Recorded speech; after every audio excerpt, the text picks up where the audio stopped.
ना मिला हमें, सामना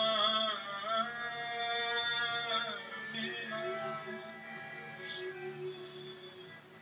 देता है कन्हाई जिसे प्रेम की दशा, देता है कन्हाई जिसे प्रेम की दशा। ओ, सब विधि उसकी लेता है परीक्षा,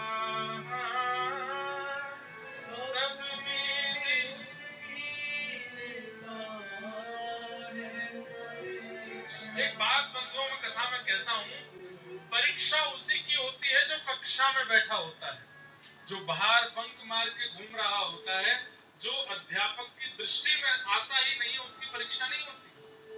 जिनके जीवन में कोई परीक्षा नहीं है, वो ऐसा ही मान लीजिए कि आप अभी प्रेम की कक्षा से बाहर बैठे हो, अध्यापक रूपी श्री कृष्ण को दिख ही नहीं रहे हो, इसलिए आपकी परीक्षा नहीं हो रही। सब कुछ बहुत स्मूथ चल रहा है, बहुत बढ़िया चल रहा है, सब कुछ बहुत व्यवस्थित चल रहा है, जब चाहते हो भोजन कर लेते हो, जितना चाहे कमा लेते हो, सब अनुकूल है, जो भोग भोगना चाहे भोग लेते हो, जो पाना चाहो पा लेते हो, कोई रुकावट नहीं आती, कोई व्यवधान नहीं आता, कोई परीक्षा जीवन में नहीं आती। तो इसका मतलब विद्यालय से बाहर हो।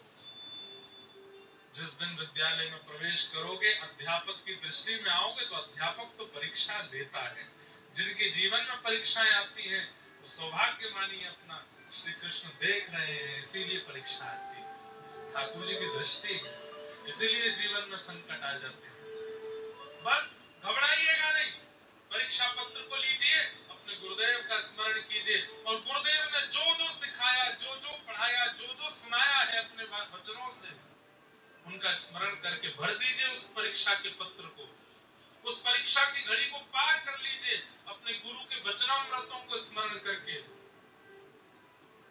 क्या होता है जब अध्यापक परीक्षा लेता है और परीक्षा अच्छे से पास कर देता है बालक, अध्यापक उसको समीप बुलाता है, बहुत प्रसन्न होकर के उसकी पीठ थपथपाता है, कभी कभी हृदय से भी लगाता है।